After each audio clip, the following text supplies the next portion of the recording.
কুন্তলাকে মারতে গেল উর্মি ছুরি দিয়ে। তো বন্ধুরা, আমরা প্রথমেই দেখতে পাবো যেইখানে প্লেন দুর্ঘটনাটা ঘটেছিল সেইখানে দীপা ইতিমধ্যেই সেইখানে পৌঁছে গিয়েছে। সে সেখানে গিয়ে দেখছে ভীষণ খারাপ অবস্থা, চারিদিকে প্রচণ্ড আগুন জ্বলছে এবং সব কিছু ধ্বংসের দিকে। তারপরে সেনগুপ্ত পরিবারে আমরা দেখতে পারবো যে সূর্যর বাবা প্রচণ্ড দুশ্চিন্তা করছে এবং জয়কে বলছে তারা কি একবারও পৌঁছে জানানোর প্রয়োজন মনে করে না? এখন তো কত কিছুই ভালো প্রযুক্তি বেরিয়েছে, একবার তো জানিয়ে দিতে পারতো কখন তারা পৌঁছে গেছে। তখন জয় তার বাবাকে বলে যে তুমি এত কেন দুশ্চিন্তা করতো, দাদাইরা ঠিক ভালোভাবেই পৌঁছে যাবে, তুমি একদম চিন্তা করো না, যেতে তো একটু সময় লাগবে, ওরা পৌঁছলেই ঠিক জানিয়ে দেবে, এতটা অকৃতজ্ঞ দাদাই না আর শোনাও নয়, তো এত চিন্তা ভাবনা করো না। তারপরে উর্মি এসে বলল আমি তো বলেছিলাম, আমি তো যেতে বারণ করেছিলাম, আপনি তো পারমিশন দিয়ে দিলেন, কি করব তাহলে বলুন। তখন শ্বশুরমশাই বলেন যে কি করব, পারমিশন দেবো না তো কি, এখানে পারমিশন না দিলে বড় বৌমা বারবার এখানে আসবে এবং সব কিছু শেষ করে দেবে। তারপরে আমরা দেখতে পাবো জয়ের বাবা বলে ওঠে যে না, আমার প্রচণ্ড চিন্তা ভাবনা হচ্ছে, তুই একটা কাজ কর তো, টিভি চ্যানেলটা একটু চালিয়ে দে তো, নিউজ চ্যানেলটা, আমি একটু নিউজ দেখব। যখনই জয় টিভি নিউজ চ্যানেলটা চালাতে যায় তখনই দীপ পিছন থেকে এসে বলে যে না, এখন আমি নিউজ দেখতে দেব না, আমি এখন খবর দেখতে কোনোভাবেই দেব না, আমি এখন স্পোর্টস চ্যানেল দেখব। এরকম ব্যবহার দেখে জয় তো প্রচণ্ড রেগে যায়, বলে এরকম কেন করছিস। জয় এবং উর্মি বলে তুই কি এইসব তোর বড় মার কাছ থেকে শিখে এসছিস নাকি, বারবার এরকমভাবে বাজে ব্যবহার করছিস দাদু ভাইয়ের সাথে।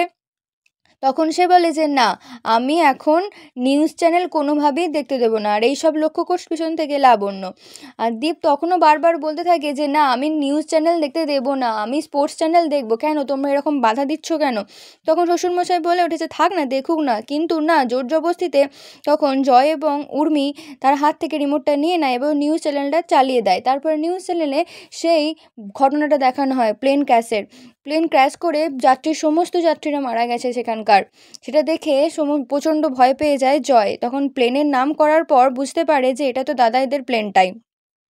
তখন জয়ের বাবা প্রচণ্ড ভয় পেয়ে যায় এবং ভয় পেয়ে বলে এ কি, সব শেষ হয়ে গেল, আমার নাতনি, আমার ছেলে, সবাই মারা মারা গেল, এবার কি করে হতে পারে, এরকম তো হতেই পারে না, এবার কি করব তাহলে, সব শেষ হয়ে গেল। তখন দীপ বলে যে আমি এই জন্যই বারবার বলছিলাম যে তোমরা চালিও না, আমি দিতে চাইছিলাম না। তারপরে হঠাৎ কিছু পুরনো স্মৃতি আমরা দেখতে পাবো, আগেকার দিনে একসাথে সবাই মিলে মিশে আনন্দ করে থাকার কিছু স্মৃতি।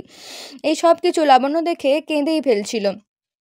আড়াল থেকে লাবণ্য দেখতে দেখতে বলছিল ভালো মা, তুমি কোথায়, তুমি আসবে না, তুমি না আসলে কিছুই ঠিক হবে না।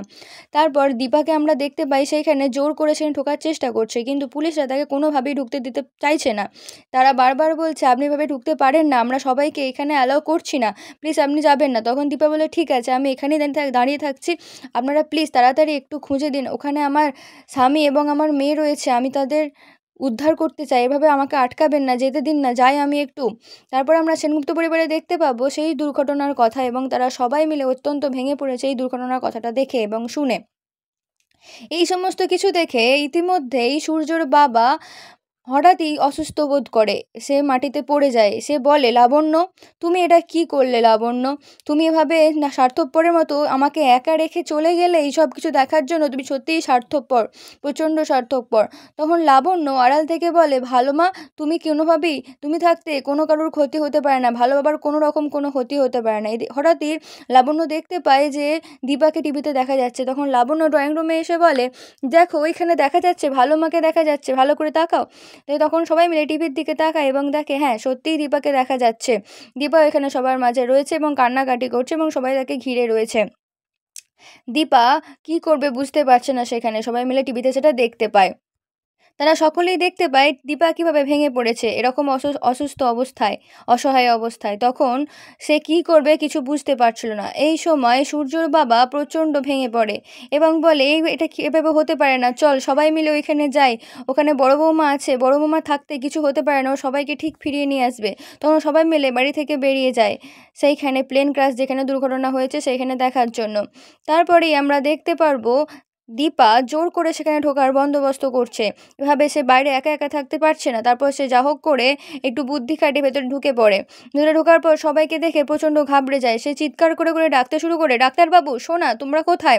ডাক্তারবাবু আপনি কোথায়? সোনা তুমি কোথায়? দেখতে পাচ্ছি না কেন? সে বারবার চারিদিকে এদিক ওদিক ঘুরতে থাকে। সে বারবার খোঁজার চেষ্টা করে তার মেয়ে এবং তার স্বামী কোথায়। সে কোনোভাবেই খুঁজে পাচ্ছিল না, এদিক ওদিক ছুটে বেড়াচ্ছিল। তারপরেও সে তাদের কাউকে দেখতে পায় না।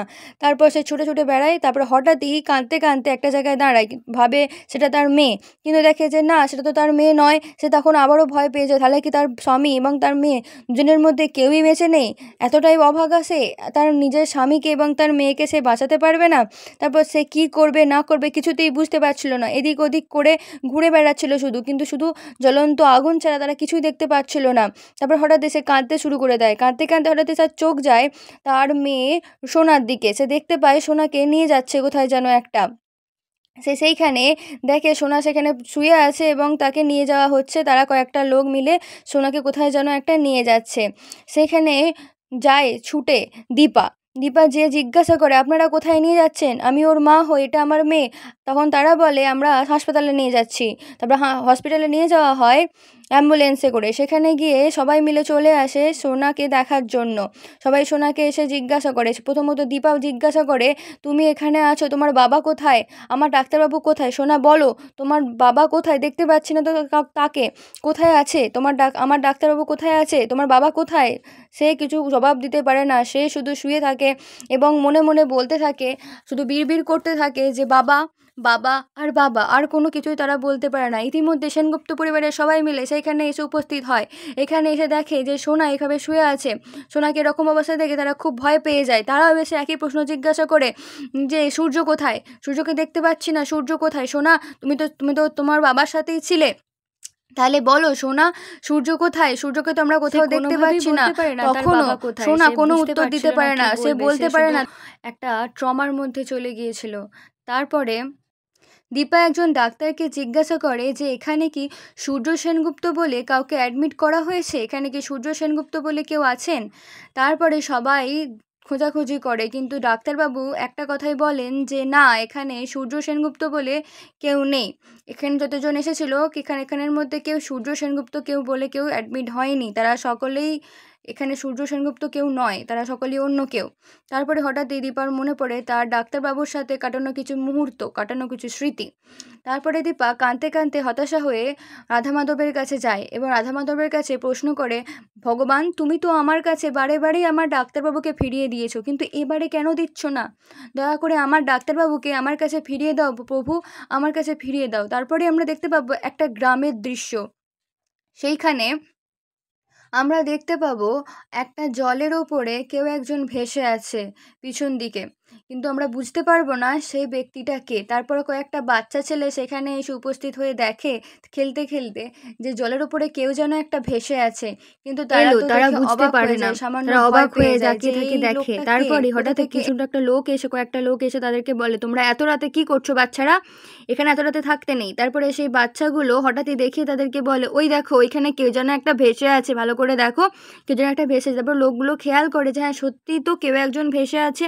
তারপর লোকগুলো ভাবে যে হ্যাঁ একটা লোক তো ভেসে আছে, মরে গেল নাকি কে জানে, ভালো করে দেখতে হবে তো। তারপর তারা তাকে উদ্ধার করার জন্য যায়।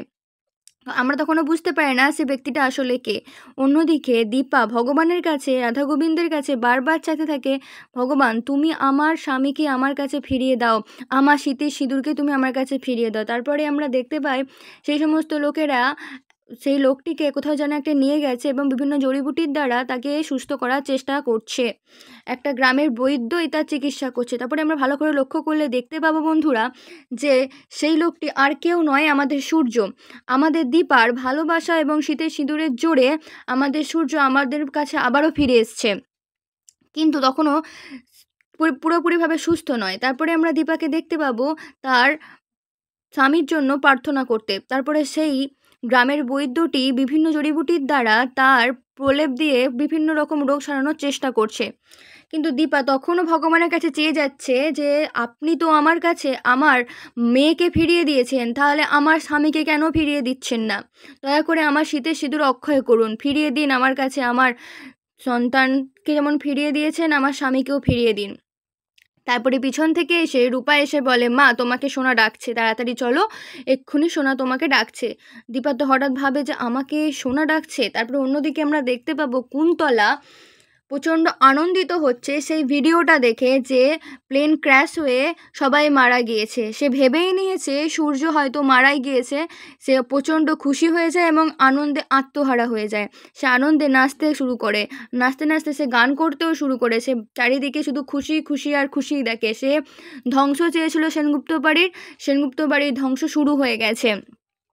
তারপরে আমরা হঠাৎ করে দেখতে পাবো কুন্তলার বাড়িতে কেউ যেন একটা ছুরি নিয়ে দাঁড়িয়ে আছে। তারপর সেই বাড়ির দরজা খুলে কেউ যেন একটা ঢোকার চেষ্টা করছে। কিন্তু আমাদের কুন্তলা অত্যন্ত চালাক, সে বুঝে যায় সেটা কে। সে ডেকে ওঠে, উর্মি তুমি এসেছো, আসো তাড়াতাড়ি ঘরে ঢোকো। তারপর আমরা দেখতে পাই যে হ্যাঁ, সেই ছুরি নিয়ে ব্যক্তিটি কেউ নয়, আমাদের উর্মি প্রচণ্ড রেগে এবং ক্ষিপ্ত অবস্থায় কুন্তলার কাছে আসে এবং কুন্তলাকে প্রশ্ন করে, কি ভেবেছেন আপনি? এভাবে সব কিছু শেষ করে দিচ্ছেন কেন? এভাবে সব কিছু শেষ করার আপনাকে কে সাহস দিয়েছে? আমি কোনোভাবেই এইসব কিছু চাইনি, আমি এভাবে শ্মশানপুরী চাইনি, আপনি সব ধ্বংস কেন করে দিচ্ছেন? এই বলে রেগে উর্মি কুন্তলার গলায় ছুরিটা বসিয়ে দেয় এবং তাকে মারার চেষ্টা করে। কিন্তু কুন্তলা মোটেই উর্মিকে ভয় পায় না। উর্মি তো অত্যন্ত বোকা, কুন্তলা সেটা খুব ভালো করেই জানে। কুন্তলা বলে, তুমি আমাকে কখনোই মারতে পারবে না। উর্মি তুমি অত্যন্ত বোকা, তুমি দীপার বোন হতে পারো কিন্তু খুবই বোকা তুমি। এবার বোন হয়ে এত বোকা কী করে হলে? এত বোকা তো তোমাকে মানায় না। একটা সাথে থেকেই তো মানুষ অনেক কিছু শেখে, কিন্তু তুমি তো কিছুই শিখে উঠতে পারোনি। তারপর কুন্তলা উর্মিকে ঠিলে দেয় এবং পিছন থেকে টিপে ধরে, বলে, তুমি কি আমাকে মারবে? আমি চাইলে তোমাকেই মেরে দিতে পারি, তুমি কি জানো সেটা? তারপর কুন্তলা ভালো করে চিপে ধরে এবং তাকে কষ্ট দিতে দিতে বলে যে তুমি আমাকে কিচ্ছু করতে পারবে না, আমি তোমাদের বাড়ি শেষ করে দেবো। তারপরে আমরা দেখতে পাবো ডাক্তার এসে বলছে, সোনা অনেকটা বেটার, আপনারা এবার এগুলোকে ডিসচার্জ করতে পারেন, আপনারা বাড়ি নিয়ে যেতে পারেন, বাড়িতে থাকলে বেশি সুস্থ হবে আমার মনে হয়। তারপর সোনা তার মাকে দেখিয়ে বলে, মা মা তুমি এখানে এসেছো? তারপর দীপা সোনার কাছে যায় এবং সোনার হাতটা ধরে বলে, হ্যাঁ মা আমি তোর কাছে এসেছি, বল তুই কি বলবি, বল বল কি বলবি, তোর মা তোর কাছেই আছে, বল। তখনই সোনার মনে পড়ে যায় কুন্তলার কিছু সেই বাজেভাবে ফাঁসানোর কথাটা। তখন কিন্তু সে তো জানে না কুন্তলা ওকে ফাঁসিয়েছে। তাই সোনা বলে ওঠে, তুমি এখানে আসবে না, তোমার জন্যই সব কিছু শেষ হয়ে গেছে। তারপরে আমরা দেখতে পাবো সেই গ্রামের কিছু দৃশ্য। গ্রামের সমস্ত লোকেরা বলা করছে যে এই লোকটি কি বেঁচে আছেন, সুস্থ হয়েছেন, সব কিছু মনে পড়ছে, কথা বলতে পারছে। কিন্তু বৈদ্য বলে যে না, এখনও জ্ঞান ফেরেনি। তারপরে সোনা এদিকে তার মাকে ডেকে বলে, মা তুমি এখানে এসেছো, মা তুমি এখানে এসেছো, তোমার জন্য সব শেষ হয়ে গেছে, জানো তুমি, সব শেষ হয়ে গেছে। তারপরে রিপোর্টাররা সোনার কাছে যায় এবং সোনাকে জিজ্ঞাসা করে, আপনি বেঁচে গেছেন, আপনি কিভাবে বেঁচে গেছেন, আপনি যদি সারভাইভ করেছেন কিভাবে, এটা যদি বলেন আমরা একটু বেশি জানতে চাই আপনার কাছ থেকে, কিভাবে আপনি সারভাইভ করেছেন। কিন্তু সোনা তাদের কোনো উত্তর দিতে রাজি ছিল না। সে বারবার বলে যে না, আমি ওই সময়ের ঘটনার কিছু মনে করতে চাই না, ওই সময়ের ঘটনা আমার সব কিছু শেষ করে দিয়েছে, আমার বাবাকে, আমার ভালোবাসার মানুষকে আমার কাছ থেকে দূরে করে দিয়েছে, আমি চাই না সেই সমস্ত ঘটনা মনে করতে। এবং এই সব বলে সে তার মাকে আবার অপমান করতে শুরু করে। সে দীপাকে বলে, তোমার জন্য মা সব শেষ হয়ে গেছে, আমার বাবা আমাকে ছেড়ে সারা জীবনের জন্য চলে গেছে, তুমি আমার কাছে কখনো আসবে না, কখনো ফেরত আসবে না। এই বলে সে সেইখান থেকে চলে যায়। এই সমস্ত কিছু শুনে দীপা প্রচণ্ড প্রচণ্ড দুঃখিত বোধ করে। সে মনে মনে ভাবে যে কেন আমার মেয়ে আমার এত খারাপ চায়, আমাকে কেন এত দেখতে পারে না, কেন কেন? সে মনে মনে ভগবানকে বলে যে ভগবান তুমি তো জানো ভালো করে আমি আমার স্বামী সন্তানের কখনো কোনো ক্ষতি চাইনি এবং পরিবারের কারো কখনো কোনো ক্ষতি চাইনি, তাহলে কেন আমাকে সবসময় আমার মেয়েরা ভুল বোঝে? তারপরে আমরা দেখতে পাবো সেই বৈদ্য আমাদের সূর্য সেনগুপ্তর চিকিৎসা করছে, সে বাঁচিয়ে তোলার চেষ্টা করছে, সুস্থ করার চেষ্টা করছে। তারপরেই আমরা দেখতে পাবো সূর্যর জন্য দীপা একটা মন্দিরে যায়। দীপা যায় একটা মা কালীর মন্দিরে। সেখানে গিয়ে মা কালীর কাছে প্রার্থনা করে যে মা, তুমি তুমি তো জানো, সবই জানো, তুমি তো অন্তর্যামী, তুমি তো জানো আমি আমার স্বামীকে কতটা ভালোবাসি, আমি আমার ডাক্তারবাবুকে কতটা মিস করছি, কতটা ভালোবাসি। আমি আমার ডাক্তারবাবুর জন্য প্রতিনিয়ত সিঁদুর পরেছি, সবসময় চেয়েছি আমার সব কিছু আমার ডাক্তারবাবু। তুমি কেন আমাকে ছেড়ে আমার ডাক্তারবাবুকে নিয়ে চলে যাচ্ছ? তুমি দরকার হলে আমার আয়ু নিয়ে নাও, কিন্তু আমার ডাক্তারবাবুকে আমার কাছে ফিরিয়ে দাও মা। আমি আমার ডাক্তারবাবুকে প্রচণ্ড ভালোবাসি, ফিরিয়ে দাও। তারপরেই একটা ফুল ফেলে ভগবান জানিয়ে দেন যে তার ডাক্তারবাবু এখনও জীবিত আছে। তারপর দীপা বুঝতে পারে যে হ্যাঁ, আমার ডাক্তারবাবু তাহলে সত্যিই এখনও বেঁচে আছে। মা, তুমি বলে দাও আমার মা, আমার ডাক্তারবাবু কোথায় আছে, আমি কোথায় গেলে ডাক্তারবাবুকে পাবো, বলে দাও মা। তারপরে আমরা দেখতে পাই তারপরে আমরা দেখি ডাক্তারবাবু কুন্তলা উর্মিকে জানতে বলছে, পারে না। তুমি এইসব করে কিচ্ছু পাবে না, তুমি অত্যন্ত বোকা উর্মি, অত্যন্ত বোকা। দীপার বোন হতে পারো কিন্তু তুমি কিচ্ছুটি জানো না। তোমার মতন বোকা মেয়ে আমি দুটো দেখিনি। তুমি এত বোকা যে তুমি আমাকে মারতে চলে এসেছো। হ্যাঁ, তুমি আমাকে মারতে পারবে? তোমার মনে হয় তুমি আমাকে মারতে পারবে? কেন এসব বৃথা চেষ্টা করছো? তুমি আমাকে কোনোভাবেই কোনো কারণেই মারতে পারবে না। এর থেকে ভালো হবে তুমি এখান থেকে যাও, চুপচাপ আমার বশ্যতা স্বীকার করো এবং এখান থেকে চলে যাও। যদি তুমি এখান থেকে না যেতে চাও, যদি আমার ক্ষতি চাও, আমি কিন্তু তোমার সব থেকে বড় ক্ষতি করে দিতে পারি। এই বলে কুন্তলা উর্মিকে ব্ল্যাকমেল করে একটা ভিডিও দেখিয়ে, যেখানে উর্মি একটা পেপারে সাইন করেছিল এই বাড়ি বন্ধক দিয়ে, সেই সেই ভিডিওটা। তারপরে আমরা দীপাকে মনে মনে বলতে দেখি, উর্মি কোথায়?